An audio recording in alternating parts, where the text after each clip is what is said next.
Natural hair colour కోసం చూస్తున్నారా? అయితే Anoos henna and black expert వాడండి. హెవీగా డ్రింక్ చేస్తాడు. డ్రింకే కాదు, ఈవెన్ గుట్కాలు అలానే నమ్ముతూ అలానే వస్తాడు. మళ్ళీ నన్ను వచ్చి ఫిజికల్ గా చేయడము, 2 days వరకు చాలా నరకం అనుభవిస్తాను. 100% అందరినీ అన్ని సందర్భాల్లో సంతోష పెట్టగలిగేటటువంటి కెపాసిటీ, అనుభవం, వయస్సు నీకు లేవు. అడ్జస్ట్ అవ్వు అంటున్నారు. ఎన్ని రోజులు అడ్జస్ట్ అవ్వాలి? ఎంతకాలం అడ్జస్ట్ అవ్వాలి? తను ఫిజికల్ గా చేసిన తర్వాత 2 రోజులు నేను లేవలేను. ఆ పెయిన్స్ నరకం ఉంటుంది. ఎట్లా భరించాలి నేను? 4 గోడల మధ్య జరిగిన ఒక విషయాన్ని ఒక ఆడపిల్ల బహిరంగంగా ఇలా ఫోన్లో చెప్తోందంటే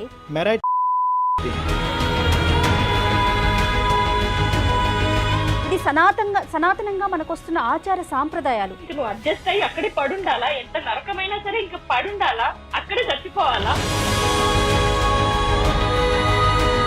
ఊరంతా నా గురించి ఇది తిరిగిపోతుంది, కొన్నైతే చెప్పుకోలేము. అంత గలీజ్గా మా ఊరు మొత్తం ప్రచారం చేశారు. ఇలాంటి సైకో వ్యక్తులను అసలు మార్చుకోలేమా డాక్టర్ గారు? పెళ్లి చేస్తే కనుక సెట్ అయిపోతారు అనేటటువంటిది ఒకటి ఉందమ్మా. అది ఇంకొకరి నెత్తి మీద రుద్దటమే కదా డాక్టర్ గారు. ఎంత అన్యాయం కదా ఇది. ఇంట్లో కూడా అర్థం చేసుకోవట్లేదు. ఎవరికి చెప్పాలి? చచ్చిపోవాలని ఉంది నాకు. వెల్కమ్ టు అందమైన జీవితం. నమస్తే డాక్టర్ గారు. నమస్తే అమ్మా. జయ. డాక్టర్ గారు, అందమైన జీవితం అనే ఒక కొత్త కాన్సెప్ట్తో మనం ప్రజల ముందుకు వెళ్తున్నాము. వాళ్ళ సమస్యని మనకి మెయిల్ చేయమంటున్నాం, మనమే కాల్ చేస్తున్నాం. అయితే నేను 100ల్లో వస్తాయనుకున్నా, వేలల్లో వచ్చేస్తున్నాయి మెయిల్స్. అసలు హ్యాండిల్ చేయలేకపోతున్నాను కళ్యాణ్ గారు. నేనైతే వాటిలో ర్యాండమ్గా పిక్ చేస్తున్నానంటే ఒక దాని తర్వాత ఆ మెయిల్ యొక్క తీవ్రతను బట్టి, వాళ్ళ సమస్య యొక్క తీవ్రతను బట్టి కాల్ పిక్ చేసుకొని మీతో నేను మాట్లాడించే ప్రయత్నం చేస్తూ ఉన్నాను. డెఫినెట్గా ఎవరు ఫీల్ అవ్వద్దండి. ఖచ్చితంగా మీ అందరి మెయిల్స్ మేము మాట్లాడతాము. అందరి గురించి, అందరి సమస్యల్ని డిస్కస్ చేసే ప్రయత్నం అయితే చేద్దాం కళ్యాణ్ గారు. తప్పకుండా. అయితే బళ్ళారి నుంచి ఒక మెయిల్ చేశారండి. సువర్చల ఒక మంచి ఫ్యామిలీ నుంచి వచ్చిన అమ్మాయి, పెళ్ళయింది. భర్త మానసిక వేదనతో తను ఏం చేయాలో అర్థం కాక సూసైడ్ చేసేసుకోవాలి అనే ఒక నిర్ణయానికి వచ్చి మనకి మెయిల్ చేసింది. అంటే తను చెప్పుకోలేని సమస్యలతో బాధపడుతుందట. పెళ్ళై సంవత్సరమే అవుతోంది. ఒక రకంగా ఒక్క మాటలో చెప్పాలంటే నా భర్త సైకో అని పెట్టింది. మరొకసారి లైన్లో తీసేసుకుందాం. తప్పకుండా. ఏజ్ ఎంత? ఏజ్ 24 సువర్చల అండి? అవునండి, నేను సుమన్ టీవీ అందమైన జీవితం ప్రోగ్రామ్ నుంచి చేస్తున్నానండి. చెప్పండి. మీరు మాకు మెయిల్ పెట్టారు సువర్చల. అవునండి. మీ మెయిల్ గురించి నేను బ్రీఫ్గా ఆయనకి చెప్పాను. ఒక్కసారి మీరు కూడా మాట్లాడండి. అమ్మా సువర్చల, నమస్తే అమ్మా. నమస్తే అండి. నమస్తే అమ్మా. చెప్పమ్మా, నీ ప్రాబ్లం ఏంటో కొద్దిగా చెప్పమ్మా. అంటే నేను హ్యాపీగా జాబ్ చేసుకుంటూ ఉంటే ఇంట్లో వాళ్ళు పెళ్లి సంబంధం చూసారు కదా, ఇంట్లో వాళ్ళ ఇష్ట ప్రకారం పెళ్లి చేసుకున్నాను. మా ఫ్యామిలీ వచ్చేసి బెల్లారిలో ఉంటారండి, చాలా లాంగ్. కానీ మేము జాబ్ ఇక్కడ చేస్తాం కాబట్టి హైదరాబాద్ లో హస్బెండ్ తో పాటు ఉన్నాను. ఓకే. బట్ పెళ్ళైనప్పటి నుంచే ఇంకా డైలీ వచ్చి టార్చర్ చేయడము, కొట్టడము, లేట్ నైట్ ఇంటికి రావడము, అది ఇంకా ఇది చెప్పొచ్చో లేదో తెలియదు కానీ అసలు భార్యకి నాతో ఫిజికల్ గా కలవడం ఇష్టమో లేదో అని కూడా కనుక్కోడు. ఫిజికల్ గా వచ్చి సినిమాలో చూపిస్తారు కదా రేప్ చేసినట్టు, వచ్చి బలవంతంగా చేసేవాడు.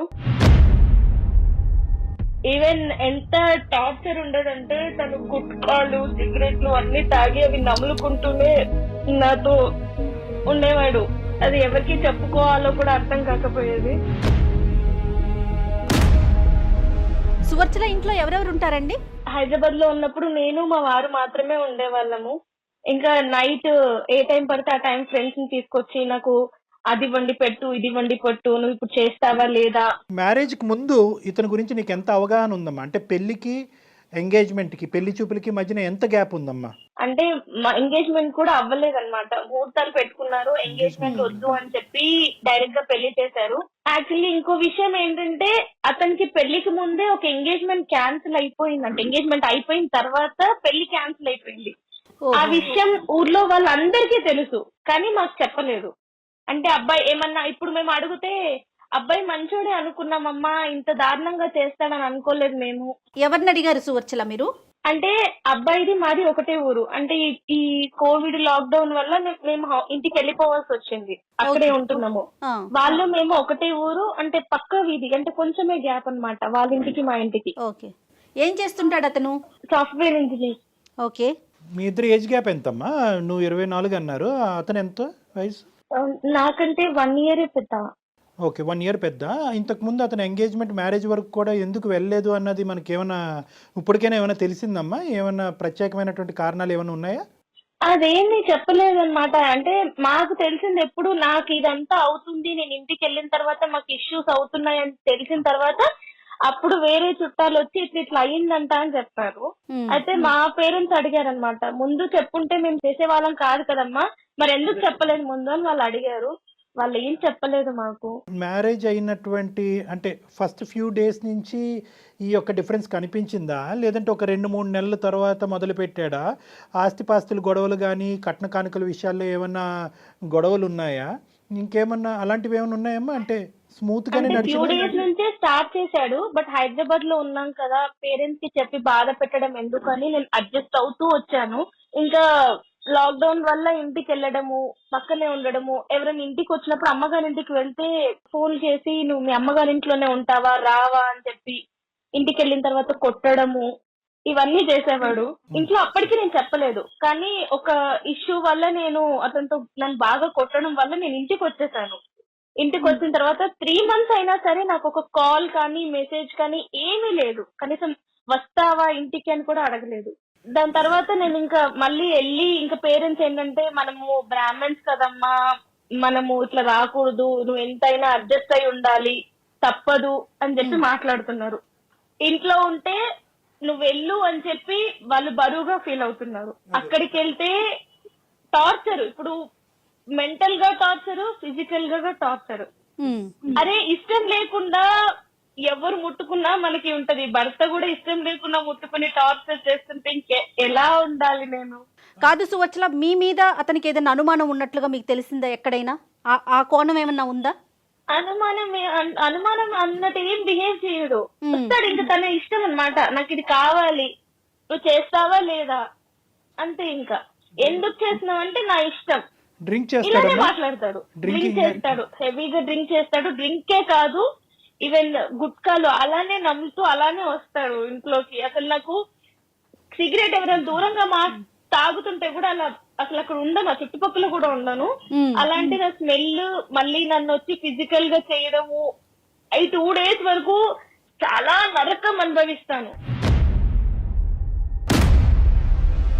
మీ అత్తవారింట్లో ఏమన్నా మీరు ఈ విషయాన్ని ఎక్స్ప్రెస్ చేసే ప్రయత్నం చేశారా సువచ్చల? చెప్పాను, వాళ్ళు కూడా ఏం మాట్లాడట్లేదు. వాళ్ళ అబ్బాయికే సపోర్ట్ చేస్తున్నారు. ఉండాలమ్మా, అడ్జస్ట్ అవ్వాలి, ఏం చేస్తావు, మొగుడంటే పడుండాలి, ఎందుకు పెళ్లి చేసుకున్నావు కదా భరించు, ఏం చేస్తావు అని మాట్లాడుతున్నారు. మళ్ళీ ఏమో ఇప్పుడు కొత్తగా స్టార్ట్ చేసింది ఏంటంటే ఇంటికి వెళ్ళిన తర్వాత నుంచి నాకు కట్నం తెచ్చివు, నాకు 10 లక్షలు తెచ్చివు, నాకు ఇప్పుడు కావాలి, మీ డాడీని అడుగు, మీ అమ్మని అడుగు. ఇంకెంత దారుణం అంటే మాది జాయింట్ ఫ్యామిలీ. మా ఇంట్లో మా మామ కొడుకు నాకు మరత అవుతాడు. నువ్వు మా మామ కొడుకుతో తిరుగుతున్నావు, చెట్టా పట్టాలు వేసుకుంటున్నావు, వాటితో ఏం చేస్తున్నావు అని కొత్తగా ఇప్పుడు స్టార్ట్ చేశాడు. కాదు డాక్టర్ గారు, ఇప్పుడు సువర్చల చెప్పిన దాన్ని బట్టి వింటుంటే అన్ని లక్షణాలు కనిపిస్తున్నాయి అతని వైపు. ఒకవైపు మనం కనుక వింటున్నాం కాబట్టి నీ సైడ్ నుంచి ఏదో ఒక ప్రొవోకింగ్ ఇష్యూ వల్ల మనిషి ఇలా మారినట్టు అనిపిస్తుందా, లేదా నేచరే మనిషిది ఇలాంటిది అంటారా? అసలు ఏమి చేయలేదు. పెళ్లి వరకు హ్యాపీగా పెళ్ళయింది, ఎంత హ్యాపీగా ఉంటది అనే సెన్స్, అంటే ఇంట్లో ఇష్టమైన పెళ్లి నేను చేసుకున్నాను, హ్యాపీగా ఉందాము, హ్యాపీగా లీడ్ చేద్దాము అనే సెన్స్ లో నేనున్నాను. కానీ అయిన తర్వాత మొత్తం నా లైఫ్ అనేది చేంజ్ అయిపోయింది. అడ్జస్ట్ అవ్వు అంటున్నారు. ఎన్ని రోజులు అడ్జస్ట్ అవ్వాలి, ఎంతకాలం అడ్జస్ట్ అవ్వాలి? నువ్వు మానసికంగానే కాదు, ఫిజికల్ గా, శారీరకంగా కూడా నన్ను హింసిస్తూ ఉంటే ఎన్ని రోజులు భరిస్తాము? ఎట్లా అంటే తను ఫిజికల్ గా చేసిన తర్వాత 2 రోజులు నేను లేవలేను, పెయిన్స్ నరకం ఉంటుంది, ఎట్లా భరించాలి? ఊరుకోండి సువచ్చల. ఇంట్లో కూడా అర్థం చేసుకోవట్లేదు, ఎవరికి చెప్పాలి? చచ్చిపోవాలని ఉంది నాకు. కానీ మీ ప్రోగ్రామ్ చూసి ఒక్కసారి మిమ్మల్ని అడుగుతాము, ఏం చెప్తారు అని చెప్పి ఫోన్ చేశాను. చచ్చిపోవటం, ఆత్మహత్య అనేటటువంటిది సొల్యూషన్ కాదు. నువ్వు చాలా చిన్న అమ్మాయివి, నీ జీవితాన్ని నువ్వు ఏ విధంగా సరిదిద్దుకోగలవు అనేటటువంటిది, లేదంటే ఏ దారిలో వెళ్తే కనుక నీకు సరైనటువంటి సొల్యూషన్ అందుబాటు అవుతుందని అందమైన జీవితం ఖచ్చితంగా ఆ మార్గాన్ని చూపెట్టే ప్రయత్నం చేస్తుందమ్మా.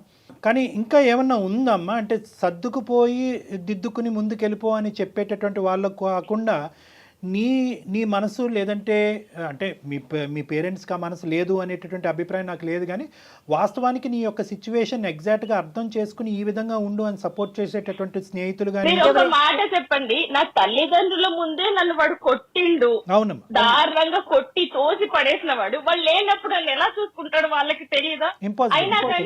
అయినా కానీ మన ఊరే అంటే మా పక్కనే కదా, ఊర్లో అందరికి తెలుసు కదా మీకు పెళ్ళయిందని చెప్పి, నువ్వు ఇంకా వాడితోటే ఉండాలి నువ్వు అని అంటే నేను ఎలా బతకాలి, నేను ఎలా ఉండాలి వాడితోటి? ఇటు తల్లిగారు ఆదరయ్యారు, అటు అత్తగారు ఆదరయ్యారు, నేను ఏమైపోవాలి? మీరేం చదువుకున్నారు సువర్చల? బీటెక్ చదివాను. జాబ్ చేయాలి అనే ఆలోచన ఏమైనా ఉందా? అంటే మీ ఇంట్లో జాబ్కు పంపించే ఆలోచన వాళ్ళకి పేరెంట్స్ అసలు ఉందా? బిఫోర్ మ్యారేజ్ పెళ్లి ముందు వరకు చేశాను, పెళ్లి తర్వాత కూడా చేశాను. ఓకే. మధ్యలో ఇంకా ఈయనకి కష్టం అవుతుంది, నాకు ఎవరు ఉండి పెడతారు అని వాళ్ళ మదర్ కొంచెం చెప్పడం వల్ల జాబ్ మానేసి ఇంట్లోనే నేను ఉన్నాను. ఓకే. ఇంట్లోనే ఉన్నారు. అమ్మ మీరు ఎంతమంది అమ్మా? అక్క చెల్లెలు ఎంతమంది అమ్మా మీరు? మేము ఇద్దరం అండి. మీరిద్దరే. మరి నీకేమన్నా అనిపించిందమ్మా అంటే నీ పెళ్లి చేసేటటువంటి దాంట్లో కొద్దిగా ఎంక్వైరీస్ కానీ, లేదంటే కొద్దిగా క్షుణ్ణంగా విశ్లేషించిన తర్వాత ఒక అబ్బాయిని వెతికి పెళ్లి చేసినట్టుగా నీకు అనిపించిందా? ఎందుకు ఇద్దరు అమ్మాయిలు ఉండేటటువంటి చోట ఎందుకు ఈ తొందరపాటు? అంటే ఇన్ని క్యారెక్టర్స్ ఒక మనిషిలో. నేను అడిగాను, వాళ్ళు అడిగారు, మేమంతా చూసి ఆరాధేసి, మరి పెద్ద ఫ్యామిలీ కదా, అందరూ కనుక్కున్న అబ్బాయి మంచోడే, చుట్టుపక్కల వాళ్ళే అందరూ చెప్పారు. ఇప్పుడు ఎంత దారుణం అయిపోయిందంటే అబ్బాయి గురించి తెలిసి కూడా వాళ్ళే ఇప్పుడు నన్ను అంటున్నారు. అంటే ఈ అబ్బాయి ఏం చేశాడంటే, నేను ఇప్పుడు వేరే వాళ్ళని ఏమైనా పెళ్లి చేసుకుంటానేమో తనకి డైవర్స్ ఇచ్చి అని చెప్పి ఊరంతా నా గురించి ఇది తిరిగిపోతుంది, మొగుడుతో సరిగ్గా ఉండదు, ఎంత గలీజ్ కొన్నైతే చెప్పుకోలేము, అంత గలీజ్ గా మా ఊరు మొత్తం ప్రచారం చేశాడు. కానీ కళ్యాణ్ గారు ఇక్కడ చూడండి, వాళ్ళే వచ్చి నన్ను చెడుగా అంటున్నారు. ఓకే, వాళ్ళ పేరెంట్స్ తప్పిదం అనేది ఎంత స్పష్టంగా కనిపిస్తోంది. ఈ రోజుల్లో అబ్రాడ్ లో ఉండే వాళ్ళ ఫ్యామిలీలే పూర్తిగా ఎంక్వైరీలు చేసి ముందు వెనక ఆలోచించి పెళ్లిళ్ళు చేస్తున్నారు కదా. పక్క సందులో ఉన్న అబ్బాయి గురించి ఎంక్వైరీ చేసుకోకుండా ఆడపిల్లని ఇచ్చేస్తున్నారు. తల్లిదండ్రులు విశ్లేషణ చేయలేదా అనేటటువంటిది ఒక ఎత్తు. యూజువల్గా ఏంటంటే ఈ టైప్ ఆఫ్ పర్సనాలిటీస్ సమాజంలో 2 నుంచి 4% ఉన్నారమ్మా. 2 to 4% మంది ఉన్నారు. వీళ్ళు బయటకు దేవుళ్ళ కనిపిస్తూ ఉంటారు, ఇంట్లో దెయ్యంలాగా రాక్షసులాగా ప్రవర్తిస్తారు. ఎలా మారిపోతారు? సో బయటికి అంటే బయటికి కనిపించేదే సమాజం నమ్ముతుంది. ఇప్పుడు ఈ అబ్బాయిని బహుశా వచ్చేటటువంటి అన్ని సందర్భాల్లో, అన్ని సంబంధాల్లో ఈ అబ్బాయికి బయట నుంచి చూసేటటువంటి వాళ్ళందరూ 100కి 100 మార్కులు వేస్తారు. ఇక్కడ తెలుసుకోవాల్సినటువంటి ముఖ్యమైనటువంటి వ్యక్తులు ఇంకొక ఆడపిల్ల జీవితం పాడు చేయకూడదు అనే ఆలోచనతో ఉండవలసినటువంటి వ్యక్తులు ఎవరన్నా ఉన్నారంటే అతని యొక్క తల్లిదండ్రులు. ఖచ్చితంగా. అంటే యూజువల్గా ఎందుకు సైకోలు మారుతారు? ఎందుకంటే కనుక అతను బయటకి ఇచ్చేటటువంటి లుక్ అది ఇంటర్నల్గా ఉండేటటువంటి వ్యక్తిత్వం డిఫరెంట్గా ఉంటుంది. వీళ్ళని స్ప్లిట్ పర్సనాలిటీస్ అంటూ ఉంటారు. మంచి చూస్తే కూడా అలా ఉండడు, చాలా అమాయకంగా ఉంటాడు. ఎందుకంటే సింపుల్ గా చెప్పాలంటే కూడా నమ్మశక్యం చెప్తే కూడా అంత అట్లా ఉన్నాడా? ఎవరు నమ్మలేని పరిస్థితి. అంటే అరే అసలు నిజం చెప్తుండే అబద్ధం చెప్తున్నా, మరి పర్సనాలిటీకి బిహేవియర్ కి సంబంధం ఏముంది? కానీ ఒక్క విషయం చాలా స్పష్టంగా అర్థమవుతుందండి. అంటే నేను సువర్చల వైపు మాట్లాడుతున్నానని అనుకోవద్దు డాక్టర్ గారు. 4 గోడల మధ్య జరిగిన ఒక విషయాన్ని ఒక ఆడపిల్ల బహిరంగంగా ఇలా ఫోన్లో చెప్తోందంటే తను ఎంత మానసిక క్షోభ అనుభవిస్తోందో అర్థమవుతోంది కదా మనకి. అందులో డౌటే లేదమ్మా. అంటే సువర్చల ఇప్పుడు ఉండేటటువంటి డిప్రెషన్ అనొచ్చు, లేదంటే ఎందుకు ఇలా బ్రతుకుండాలి. ఎందుకంటే తన సిచ్యువేషన్ ఏంటంటే చాలా మంది ఆడపిల్లలు ఈ పొజిషన్లో ఉన్నప్పుడు తల్లిదండ్రులు ముందుకు వస్తారు. అమ్మ నీకు నచ్చకపోతే కనుక అల్లారు ముద్దుగా నేను పెంచుకున్నావమ్మా, పెళ్ళే ముఖ్యం కాదు, ఇలాంటి అయిపోయింది. ఇప్పుడు ఇక్కడ ఉండేటటువంటిది ఏంటంటే పెళ్లి ఘనంగా చేసాం, నువ్వు బయటకు వెళ్తే కనుక పరువు పోద్దని చెప్పి పరువుకి ఇంపార్టెన్స్ ఇచ్చేటటువంటి కుటుంబంలో నుంచి వచ్చినప్పుడు ఎంత కాదనుకున్నా కూడా చాలా కుటుంబాల్లో మొదట వాడేటటువంటి పదం ఏదన్నా ఉంది అంటే కనుక అడ్జస్ట్ అవ్వాలి. అడుగుతాను, చెప్పండి సువర్చల. ఇంక నువ్వు అడ్జస్ట్ అయ్యి అక్కడే పడుండాలా? ఎంత నరకమైనా సరే ఇంకా పడుండాలా? అక్కడే చచ్చిపోవాలా? బయటికి రాకూడదా? అంటే మాకంటూ ఒక లైఫ్ ఉండకూడదా? హ్యాపీగా బతకూడదా మేము?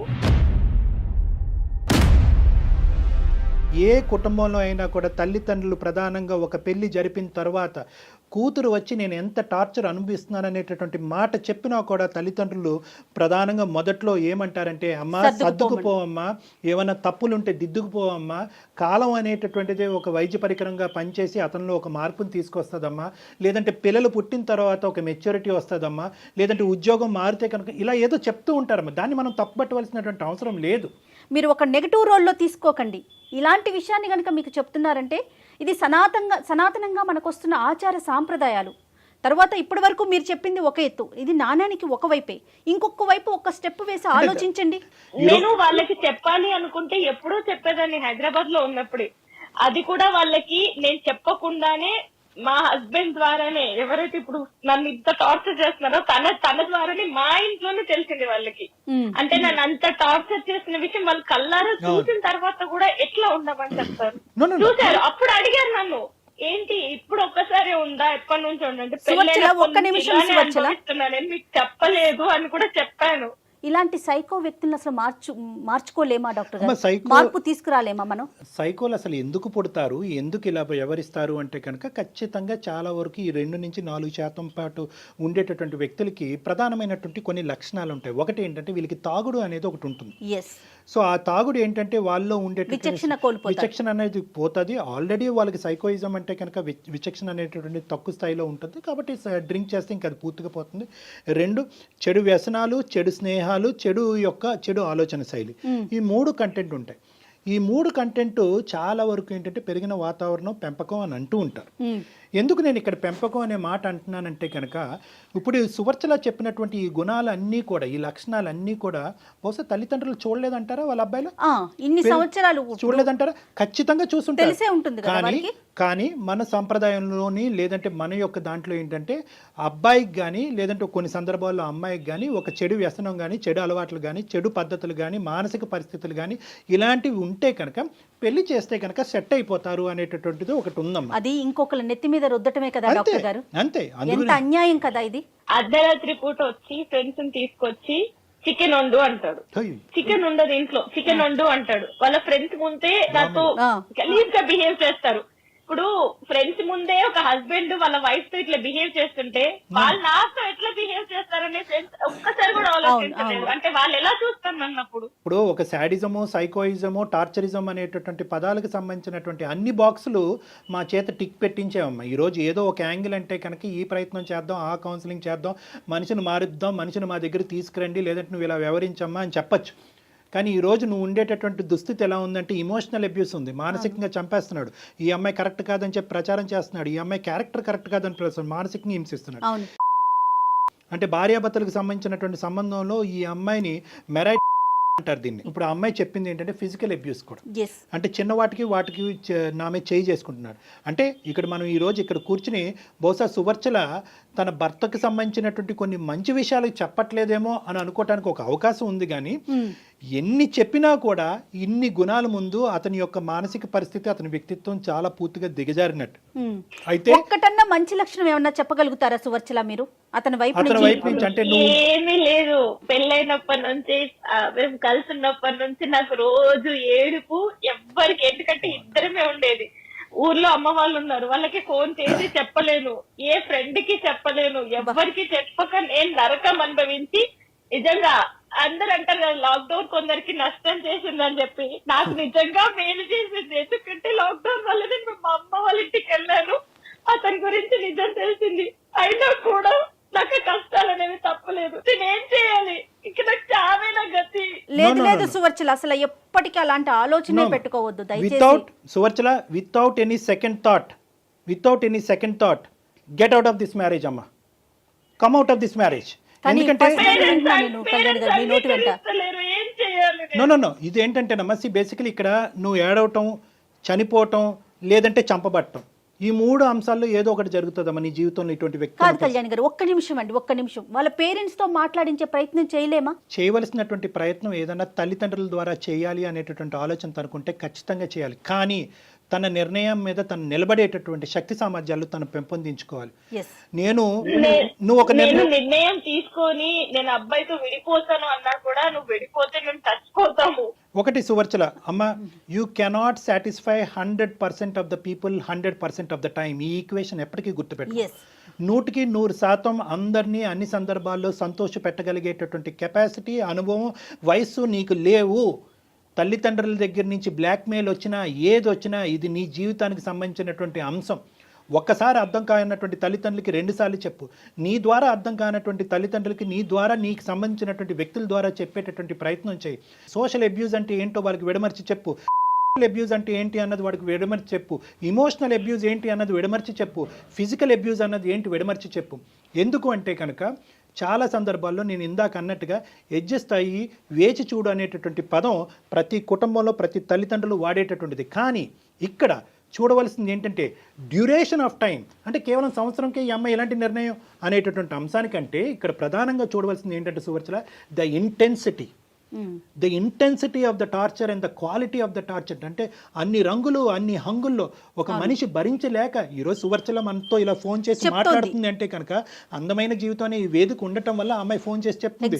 లేదంటే ఈ అమ్మాయి ఈ రోజు ఇంకో ఆత్మహత్య ధోరణం ఇంకో పనికి పూనుకోలేదు అనేది గ్యారంటీ లేదు కదా. అవును అవును. మీ సొల్యూషన్ ఏం చెప్తారు ఫైనల్ గా చెప్పండి. Know the thing is Suvarchala ఇక్కడ సొల్యూషన్ ఈజ్ స్ట్రైట్ ఫార్వర్డ్ అమ్మా. ఇక్కడ ఏంటంటే అన్ని కెపాసిటీస్లో అన్ని విధాలుగా అమ్మ సువర్చల ఆర్ యూ దేర్? ఉన్నాను. ఓకే అమ్మ, నువ్వు గుండె నిబ్బరం చేసుకుని ధైర్యంగా ఉండమ్మా. ఎందుకంటే ఈ రోజు నీకు బోల్డ్ అంత భవిష్యత్తు ఉంది. నీకేమి బరువు బాధ్యతలు రెస్పాన్సిబిలిటీస్ అంటూ ఏమీ లేవు. మీ ఇద్దరు లక్కీగా నువ్వు ఏదైనా సంతోషపడవలసినటువంటి అంశం ఉంది అంటే కనుక సంవత్సరం అయిన తర్వాత ఇప్పటికీ నువ్వు ప్రెగ్నెంట్ కాకపోవడం అన్నది నువ్వు చేసుకున్నటువంటి అదృష్టం. లేదంటే ప్రెగ్నెన్సీ అదే హ్యాపీ ఫీల్ అవుతాను. బట్ నేను కంప్లీట్ బ్లాంక్ అయిపోయాను. నా మైండ్ అనేది పని చేయట్లేదు. అందుకే నేను మీకు మెయిల్ చేశాను. నేను ఏంటి అర్థం కాక అసలు చాలా చాలా మంచి పని చేశారు సువచ్చల. నిజం చెప్తున్నాను కదా. ఎందుకంటే ఇప్పుడు కళ్యాణ్ గారు చెప్పినట్లుగా డెఫినెట్ గా ఒక పాజిటివ్ డెసిషన్ తీసుకోండి. మీరు చదువుకున్నారు, సొసైటీ ఏంటో మీకు తెలుసు, ఫ్రెష్ గా స్టార్ట్ చేసేయండి. అంతేగాని వీళ్ళేమనుకుంటారో వాళ్ళేమనుకుంటారో ముందు వెనక ఆలోచించొద్దు. మీ జీవితం మీ చేతుల్లోనే ఉంది. మీరు ఇంకా చిన్న వయసులోనే ఉన్నారు. ఇది ఒక పీడకల్లా మర్చిపోవాలి అనేటటువంటి ఉద్దేశం మా అందరికీ ఉంది. కాబట్టి ఎటొచ్చి మీకు ఏదైనా అడ్డం ఉంది అంటే కనుక ఏ విధంగా మీ తల్లిదండ్రుల్ని కన్విన్స్ చేయాలి అన్నది ఒక్కటే ఇక్కడ మీ సమస్య. కాబట్టి మీరు ఇమోషనల్గా ఉన్నారు. చాలా ఇమోషనల్గా ఉండటం వల్ల ఏమవుతున్నారంటే మీరు అనుభవించినటువంటి కంటెంట్ ఏదైతే ఉందో అది మీ పేరెంట్స్కి సరిగ్గా కమ్యూనికేట్ చేయలేకపోతున్నారేమో. కన్ఫ్యూజ్. వయసు చిన్నదమ్మా, అనుభవం చిన్నది. ఒక సంవత్సరం అన్ని రకాలుగా చెప్పాను, వినట్లేదు. ఇప్పుడు వాళ్ళు వినకపోతే నేనేం చేయాలి? ఇంకెంత పచ్చిగా చెప్పాలి? పేరెంట్స్ కి ఎవరైనా అంత పచ్చిగా చెప్తారా? అరే నా మొగుడు ఇలా చేస్తున్నాడు అని చెప్పి ఎవరైనా చెప్పుకుంటారా? ఆయన చెప్పినా కూడా వినట్లేదు. అమ్మ ఇక్కడ ఏదన్నా కూడా you have to take a stands అమ్మ. నేను సింపుల్గా చెప్తున్నాను, నువ్వు గుండె నిబ్బరం చేసుకుని ధైర్యంగా ఉండు. తల్లిదండ్రులకు చెప్పేటటువంటి విధాలుగా అన్ని విధాలుగా నువ్వు ప్రయత్నం చేయి. ఎవరైతే కనుక వాళ్ళ మాట వింటారో వాళ్ళ ద్వారా చెప్పేటటువంటి ప్రయత్నం చేయి. లాస్ట్ అండ్ ఫైనల్ నువ్వు ఇంకొకటి కూడా చెప్తానమ్మా. బహుశా నీ తల్లిదండ్రులకి నువ్వు కన్వే చేసిన తర్వాత మీ తల్లిదండ్రులు అటువైపు తల్లిదండ్రులు ముందుకొచ్చి జస్ట్ ఫర్ దేర్ సాటిస్ఫాక్షన్, వాళ్ళ సంతోషం సంతృప్తి కొరకు మీరిద్దరూ మ్యారేజ్ కౌన్సిలింగ్కి వెళ్ళి ఒక్కసారి ఆఖరి అవకాశం ట్రై చేయండి అని చెప్తే దానికి కూడా నేను రెడీగా ఉన్నానమ్మా. అది కూడా నువ్వు ఏకీభవించి నువ్వు ఇలా వెళ్దాము, ఇది ఒకసారి ట్రై చేద్దాం అనే ఉద్దేశం నీకు ఉంటే కనుక will try that. Otherwise will close that door also. Second కాకుండా ఫస్ట్ చెప్పారు కదా, కొత్త లైఫ్ స్టార్ట్ చేయమని. ఓకే అమ్మా, ఆల్ ద బెస్ట్. కన్విన్స్ చేయడానికి డెసిషన్ తీసుకుంటాను. అలాగే తల్లి, అలాగేనమ్మా, షూర్. మీ పేరెంట్స్ కి ఎవరు చెప్తే వింటారో వాళ్ళతో చెప్పించే ప్రయత్నం చేయండి సువర్చల. రైట్, అదే ట్రై చేస్తాను. అంటే మీరు మాట్లాడిన తర్వాత కొంచెం చిన్న హోప్ వచ్చింది. Very good. Continue. Thank you so much. Good luck. కాల్లోనే కాదు సువర్చల, మీకు ఎప్పుడు ఎలాంటి అడ్వైస్ కావాలన్నా కూడా డెఫినెట్ గా మాకు పర్సనల్ గా మీరు మెయిల్ చేయొచ్చు. ఓకే అండి, thank you Suvarchala. God bless you అమ్మా, ఆల్ ద బెస్ట్ తల్లి.